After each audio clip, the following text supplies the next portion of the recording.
where and why is there this difference, and what is the difference in this gap between who we are and the things that we've done? And why does our history not have any impact on who we are at all?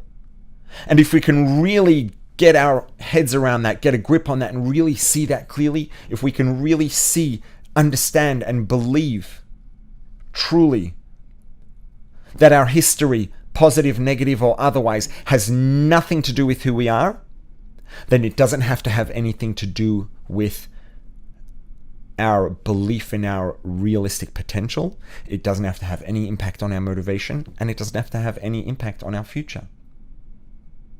So we really need to get to 2 points that are 3, right? Shneim shehem shalosh, I should say in Hebrew.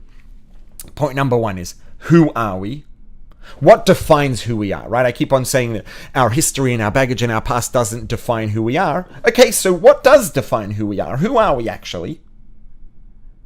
We need to talk about, the things we've done, regardless of positive or negative. What are our actions, right? And just how separate are our actions and our history from who we are? So question number 1 is, who are we, right?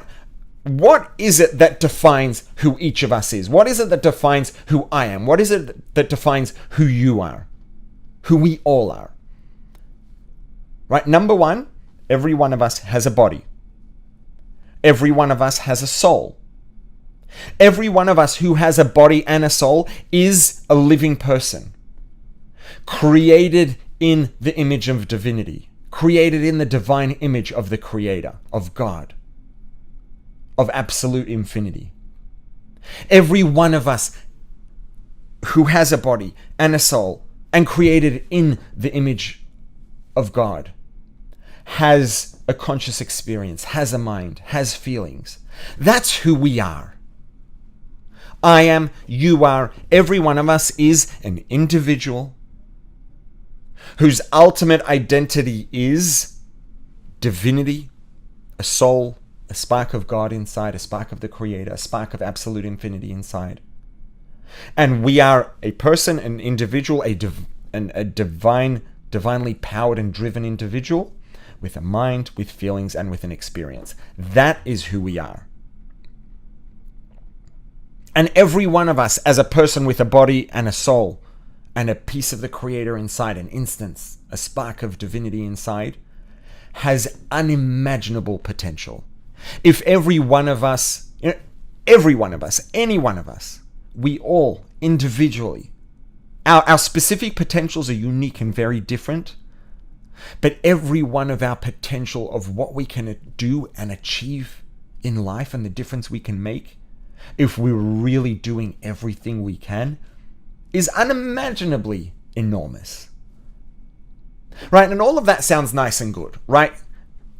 That's how we start off, and that's who we are, before we take any of our actions into account, before we take into account all the things we may have done through the course of our lives. Right? But what happens once we've gone through life, and as we all have to varying degrees done things that are not perfect, done something maybe here or there that's not ideal, right? Let's be conservative and generous over here. Maybe we've done a couple of things here and there that aren't perfect and aren't ideal, maybe more. So yes, deep down inside, we started out as this body and soul and divine image and blah, blah, blah. But then we've done all these things. So what now?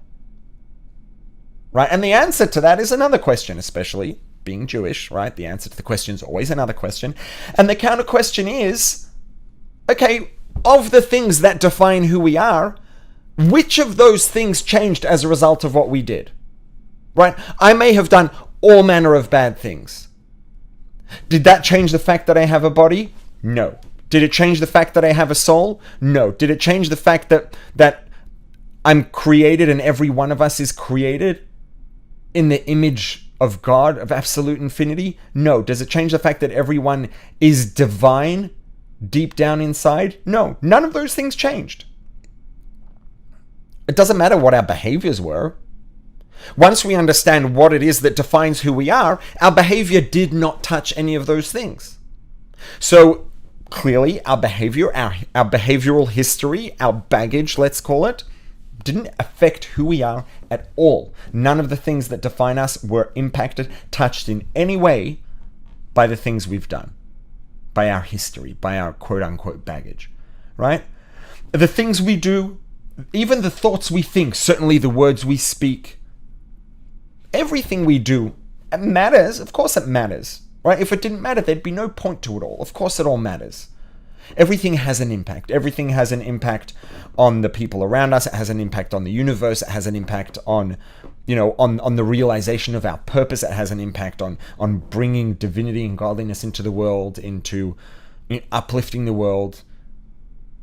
All of those things are impacted by the things we do, but they've still got nothing to do with that which defines who and what we are. It's two separate things. Yes, it has an impact. Yes, it's very important and it does make a difference, but it's got nothing to do with who I am as an individual. It's got nothing to do with who you are. The things that define who I am, the things that define who you are, have nothing to do with our actions. Two separate baskets.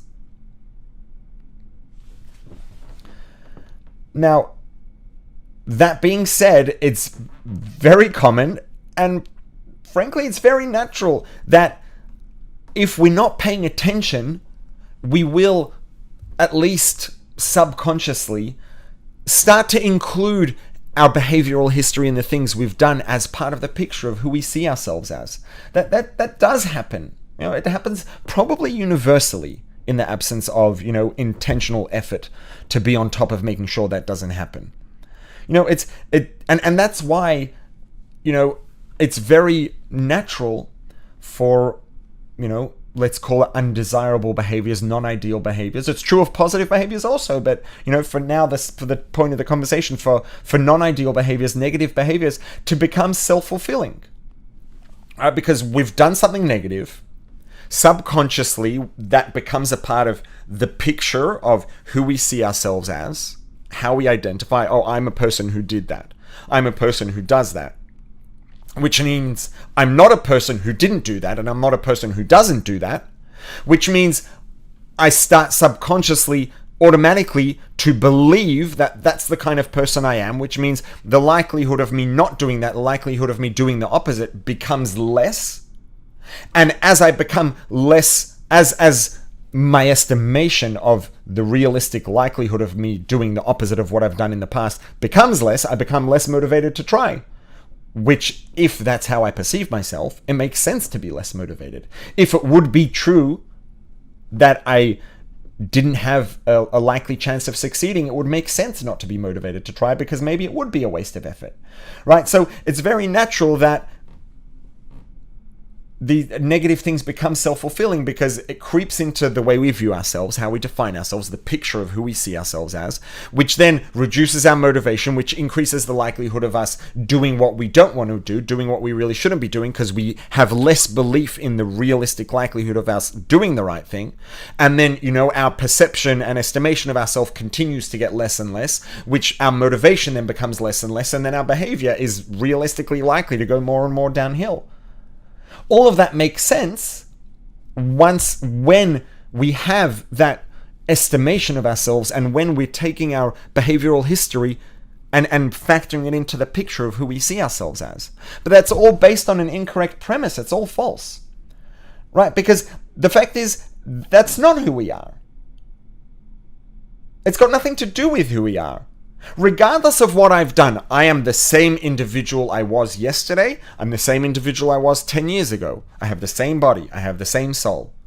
I have a different collective, cumulative set of experiences since then, but my experiences don't define me. Your experiences are not who you are. They contribute towards your perspective. They contribute towards your awareness and all these other things, but they have nothing to do with who you are. Same body, same soul. Same spark of divinity, same ultimate potential. None of that changed. And the fact that we subconsciously factor that into the picture of who we are is empirically incorrect, because it's not part of who we are.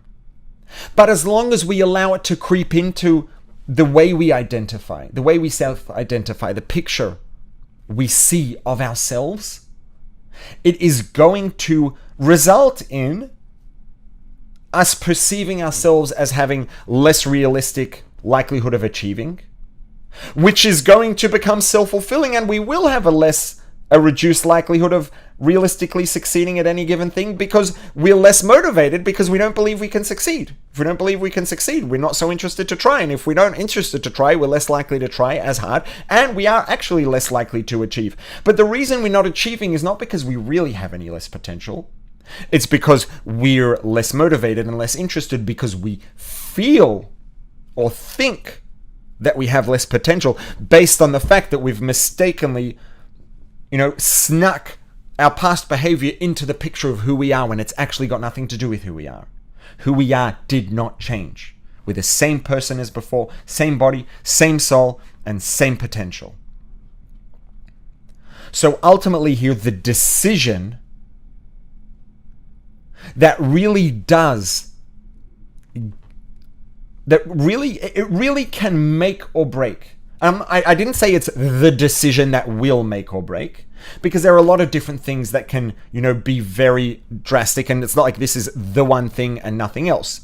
But this decision on its own can literally make or break the realistic likelihood of us really, achieving our potential to a huge degree and living a life in which we feel fulfilled.